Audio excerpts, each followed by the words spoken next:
อย่าปากเอาหยวกให้มันเข้ากันเลยนี่ทุกคนเราจะต้มนะถ้าว่าเฮาอยากปิ้งนี่เฮาต้องนึ่งก่อนเฮาจังไปปิ้งถ้าว่าเฮาไปปิ้งโดดนี่มันจะบ่สุกมันจะไหม้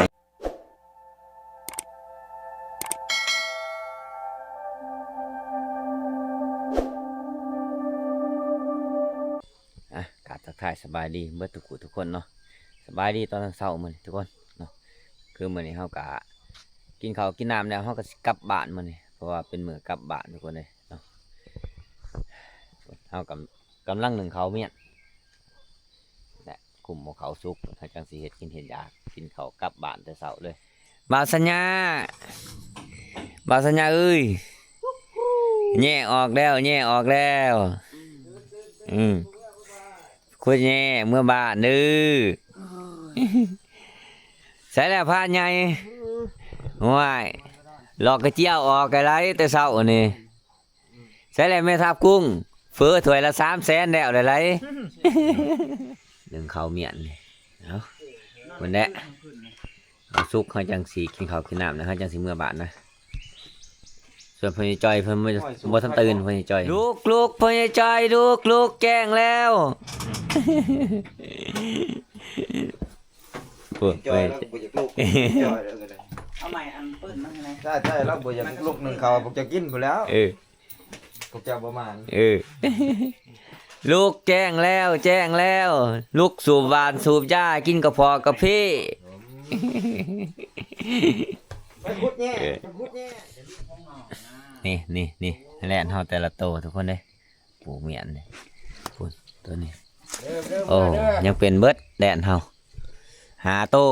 6กับตัวนั้นแล้วก็7โตนะทั้งเบิด7โตตัวเป็นเฮาแล้วก็ผ่านมองเอาตัวหนึ่ง8แล้วก็ผ่านต่อเอาเมื่อตัวหนึ่ง9โตนี่ตัวนี้ถือว่าตัวสุดท้ายไหลมือว่านนี่คำเนี่ยมาตอนแรกว่านนี่ไหลเอาถือว่าเอากระโศกมาได้เติบพอมางวนนี่พุ่นแหละอีกจัก3-4 วัน4-5 วันจังสิมาใหม่อีกถ้าว่าฟังเบิ่งฝนตกอยู่บ้านนะถ้าว่าฝนตกแห้งในผ่านเมื่อก็สิเอากระปลูกลงวานกาไว้จังสิขึ้นมาอีกคือเก่าสิอยู่บ่มื้อนี้สิอยู่นำเขาบ่อยู่อยู่บ่เขาสิอยู่2 คนอยู่ฝันดีบ่จังสิอยู่หั่นฝันดีบ่จังสิอยู่หั่นเขาบ่หลบไล่เชื้อก่อนบ่ฝันหยังเด็กออกได้มื้อแดงบ่ฟันอีกซะเจ้าฝันเด้อบัดนี้ฝันเนี่ยบ่มานหยังแล้วเช้าฝันเนี่ยบัดนี้ตอนนี้เฮาก็สิมาเฮ็ดกับข้าวกันทุกคนเลยก็เมนูนึงหั่นแหละทุกคนเนาะเฮ็ดอั่วกบต้มมื้อนี้เฮ็ดแซ่บๆเบิ่งจักบาทซอยเครื่องมันไว้ก่อนมีสิงไข่อะไรเครื่องมันสิงไข่แล้วก็ข่าเนาะปกติหั่นข่าเฮาบ่ใส่ก็ได้หรอกแต่นี่เฮาสิใส่ทุกคนนี่ข่าปลาเลยนี่ข่าปลาหอมข่าปลาซอยเครื่องมันไว้ก่อนเฮาจังสิคั่วกบใส่แม่นได้เกือบเอาไปบ่โอ้บักอีสังบักโกก็บักโตบักข้างกุดได้หมูเก่งเนาะนี่ชิ้นไข่บ่คอยร้ายมันคือสิบ่คอยแสบหรอกอาจจะเฮ็ดให้มันแสบคือเก่าหั่นแหละ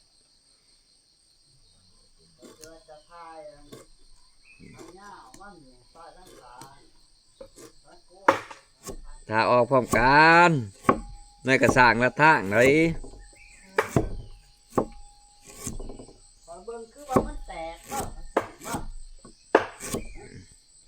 ใส่คาน้ำจักสิเป็นแนวไหนแต่ว่าเฮาเห็ดแต่ละเทือบ่เคยใส่เลยคานี่สิงไข่โบราณเฮาก็เลยเอาคาใส่ทำคาหยัดใส่เครื่องมันตามเครื่องไว้เก็บเครื่องแล้วเก็บเครื่องแล้วเลยนี่ ว่าหนาใหญ่เกือบเดือนหนึ่งทุกคนเลยเป็นสิกลับคือกันมื้อนี้ กันฝนบ่ตกก็คือสิบ่กลับเราทุกคนนี่ฝนตกแห้งอยู่บ้านเพิ่นสิเมื่อหยอดเขาเพิ่นก่อน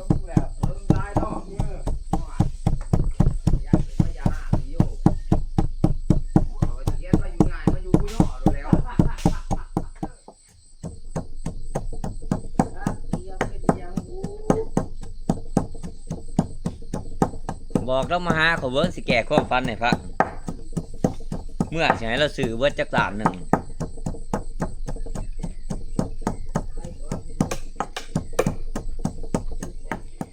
บัดนี้เฮาก็สิคั่วกบก่อนทุกคนคั่วกบแล้วเฮาก็สิผักนะผักคือเก่าเนี่ยผักมุนๆทุกคนเลย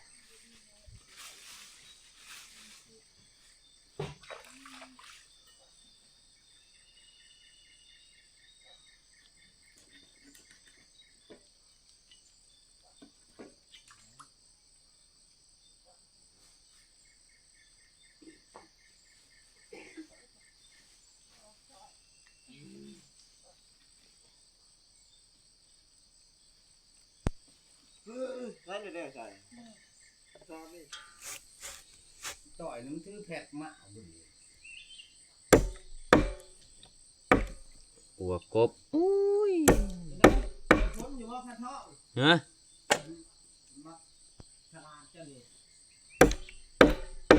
มาอีหยังโอ้ผ่านมองไปใช้มือหนึงบ่ถือครับมันงูโผล่จกเอาใส่มันออกใส่พุ่งมันออกบู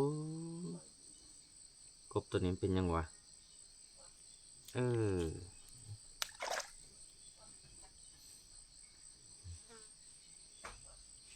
กบตกโบกแต่ตัวใหญ่ๆตัวนี้มีไข่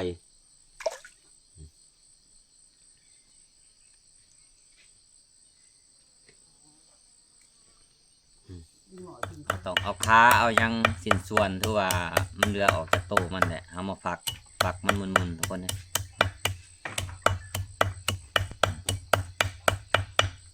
กบผู้มีแต่ตัวใหญ่ๆเห็นแบบนี้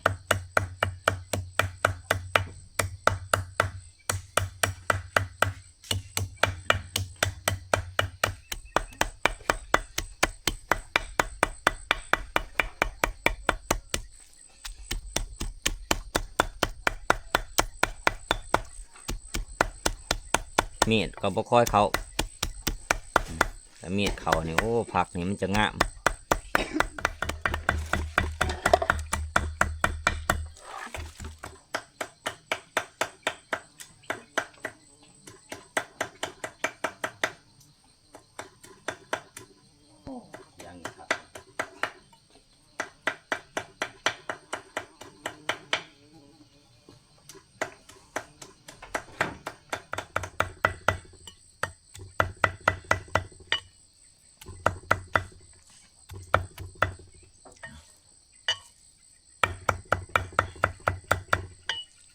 ทีเลยก็ใส่โคกเลยตำเลยมัน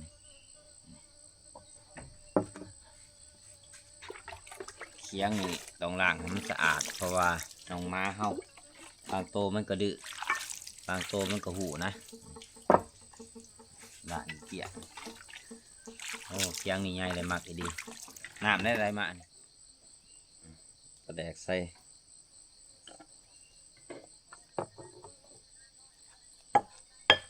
มันจะหยั่วมาเข้ากันเลย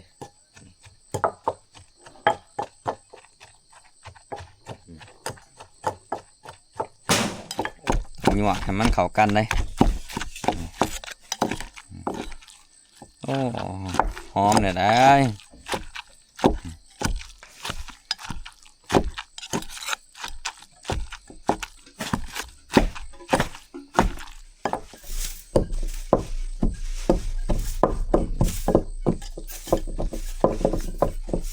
พานเที่ยงเพิ่นไปขึ้นบางย่างกับเมียแพงเพิ่นสิขึ้นบางย่างมากินมื้อนี้เมื่อหาคนนะมื้อนี้ส่วนพานใหญ่กับพานกุ้งนี่เพิ่นอยู่ก่อนคืนนึงเพิ่นว่าเพราะว่าเพิ่นขึ้นมาเมื่อวานนี่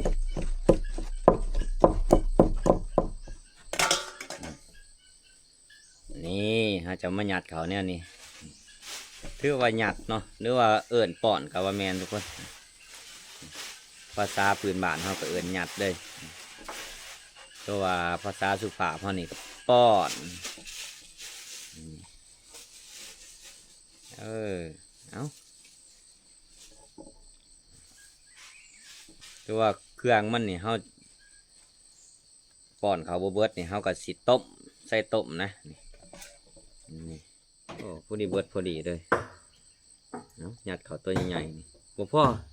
เพราะว่าเขาเอาแต่ขามันใส่นะคือในผ่านวานเนี่ยสิ่งไข่มันบ่ค่อยหลาย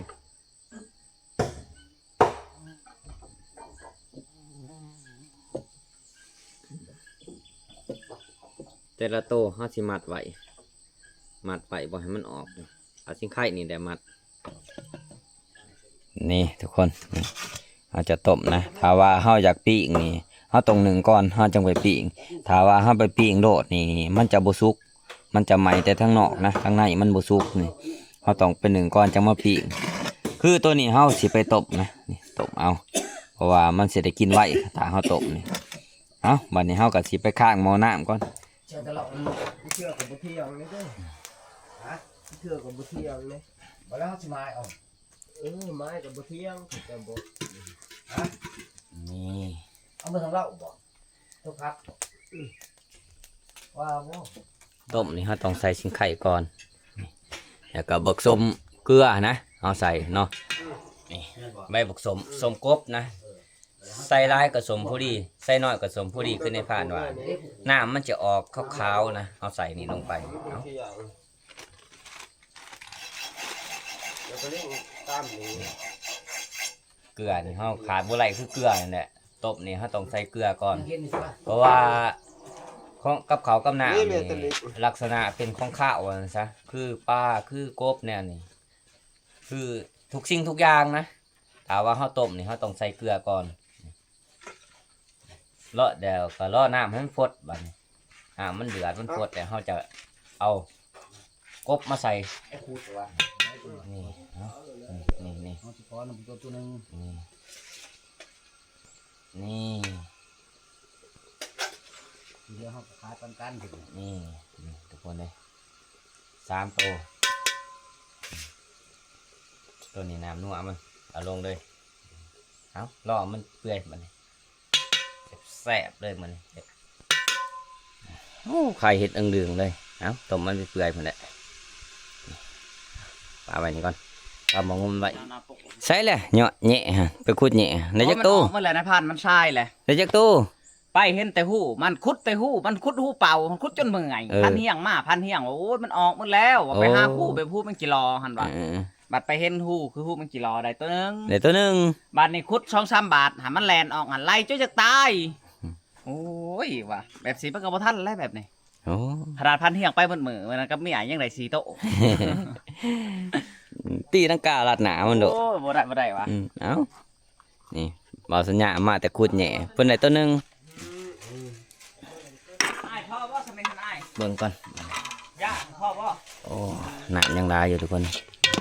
มีแต่ทางทางมันแตก รอมันเปื่อยก่อนทำนั่นในจังหน่อย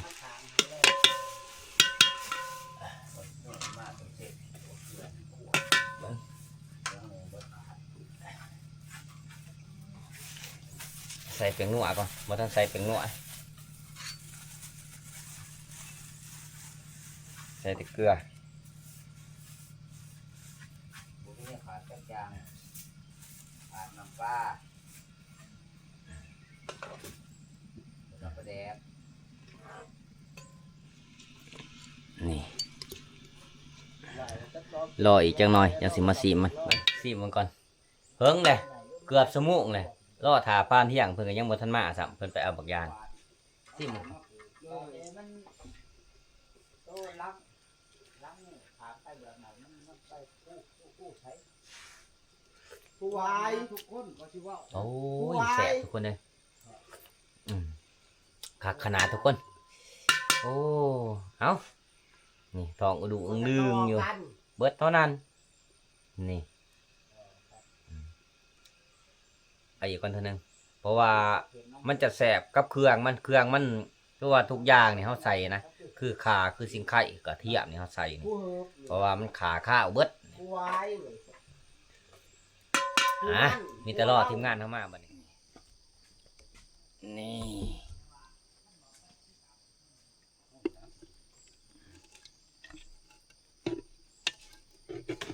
โอ้หนามจนบวกเลยว่ะ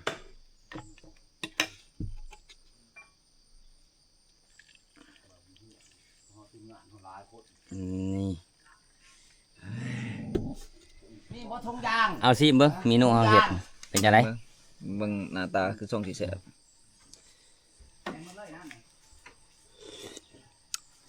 โอ้คักบ่คือจังคักบ่ เป็นจังได๋นัวแก บ่ออกหอมๆนัวๆคักเด้อ โอ้ แซ่บมาดิ เอาสั่นนะเด็กปลา สุดยอดเลย มาทุกคน เขาได้บาทนี่ กินข้าวน้ำกันนี่กินข้าวเช้านะกินข้าวแล้วเฮาก็สิกลับบ้านเฮาจุดหมายปลายทางเฮาก็คือเพิ่นสูงพุ่นน่ะทุกคนมาหัวหน้ามาบ่าวสัญญากินข้าวนี่มา FC เบิดทุกคนเนาะมากินข้าวน้ำกันนี่แหละอัวกบ บ่คิดว่า หรือว่ากบเปาะทุกคนเลยเนาะภาษาพื้นบ้านเฮาก็อัวกบ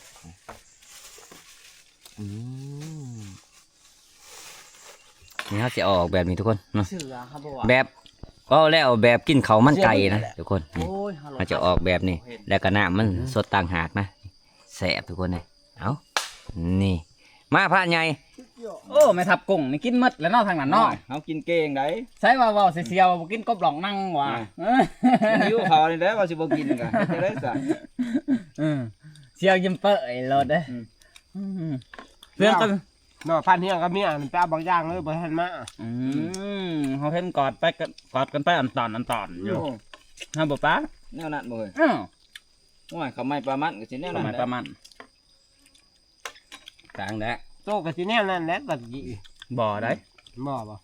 บ่ได้เขาเมื่อแต่บันอย่างเดียว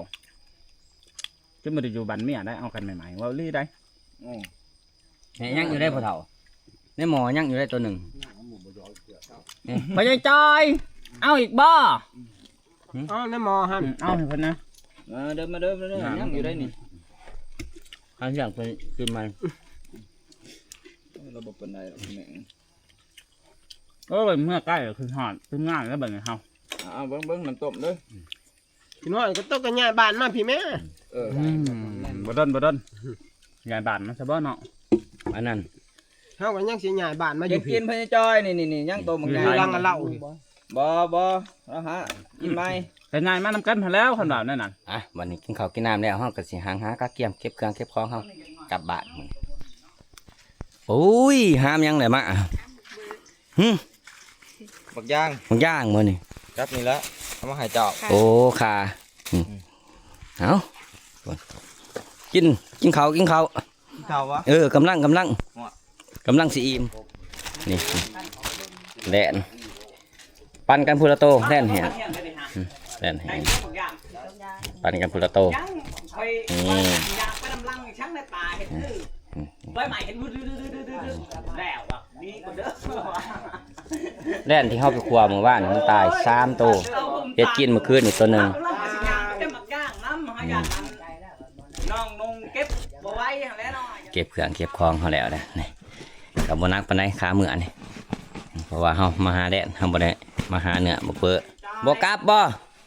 โอ้ยอยู่ครัวแล่นก่อนกับพันกุ้ง โอ้ จังได๋หัวกะมาก็สิที่กลับเลย โอ้ย ถ้าผลงานก็ตี โอเคคันทับบักเบอร์ไรหันโทษเด้อสิเอารถจักรมาหาเอา แต่ละหันบ่ยากย่านแต่บ่มาน สิไปให้แม่ทับกุ้งเกียร์บ่ไหว้เลย อีต้นเสียวคอย แม่น เบิ่งตี้เฒ่ากับพ่อเฒ่าพุ่น งอก็เต็มหัวเบิดแหละ หัวแม่งอแม่งเขาได้บ่ได้ โอ้แต่ยังได้กินข้าว มากินต้มมี กินต้มมี ฮะยัง เพิ่นมาแต่เก็บบักอย่าง บอกแล้ว กินกับต้มมี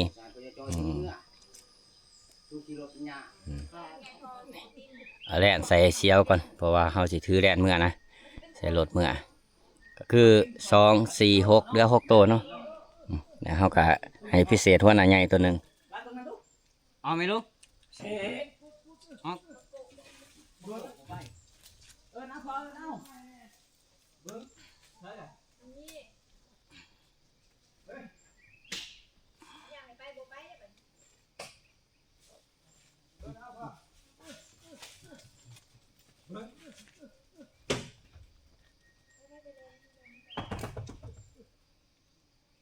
อาจอกขึ้นเหนื่อยนี่นะเรือเมยนี่นู้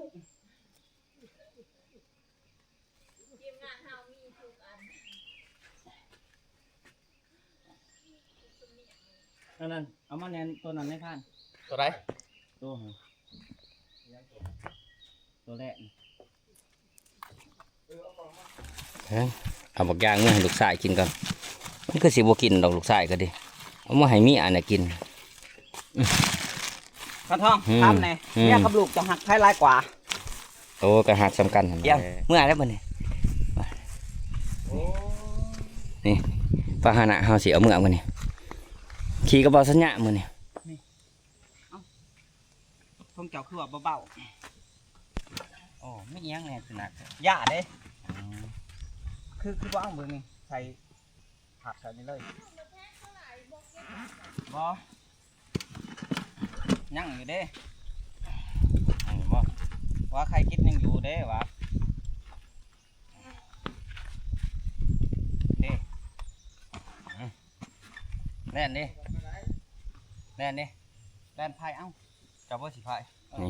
เอ้าก็คือพาหนะเฮานี่ก็สิขี่กระเป๋าสัญญาส่วนของเบาสัญญาผ่านเที่ยงเพิ่นสิขี่กับเมียเพิ่นเนาะ ขับอยู่บ่เขาขับรถจะเบิ่งดูหา คิดว่า2ชั่วโมงกว่าคือสิฮอดเนาะไล่ไว้2ชั่วโมงเนาะ 2 ชั่วโมงบ่ฮอด ไล่เผื่อนะ ไปเผื่อ อื ชั่ ม วโมงหนึงกับ30 ไปบัดนี้ทุกคนนั่นแหละคือในผ่านว่าจุดหมายปลายทางเฮากับเพิ่นสูงโอ้รถโอ้ยนี่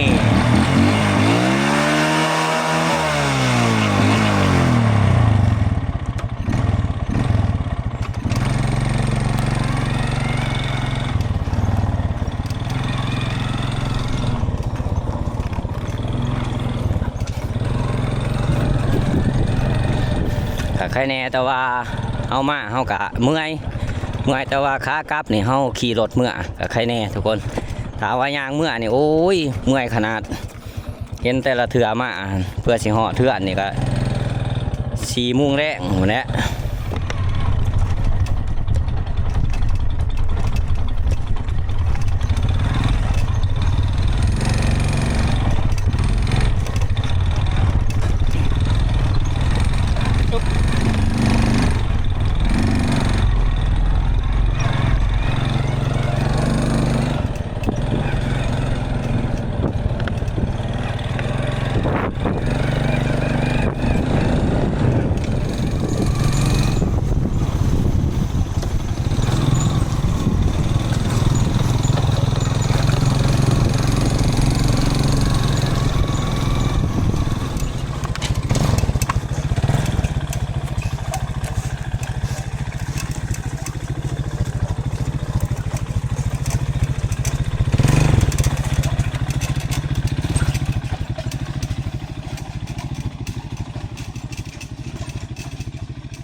ตอนนี้เฮากะเหาะตะหังเป็นที่เรียบร้อยทุกคนนั่งเครื่องหนึงเนาะเดินทางต่อบัดทุกคนฟ้านี้ยังไปก่อนเนี่ยครับเมียแพง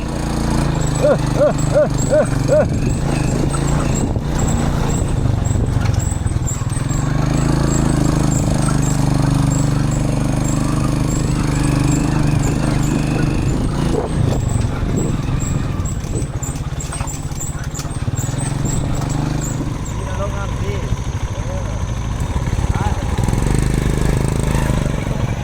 อ่ะตอนนี้เฮากะมาเหาะล้างผู้เป็นที่เรียบร้อยทุกคนเลยเนาะรถเฮาไปจอดไว้บนเก่านี่แหละคือเก่าคือเดิมทุกคนเนาะเราก็สิพักผ่อนก่อนไปบัดนี้อึ๊บกลับพนสูงเฮาคือเก่าเพื่อเหาะนี่ก็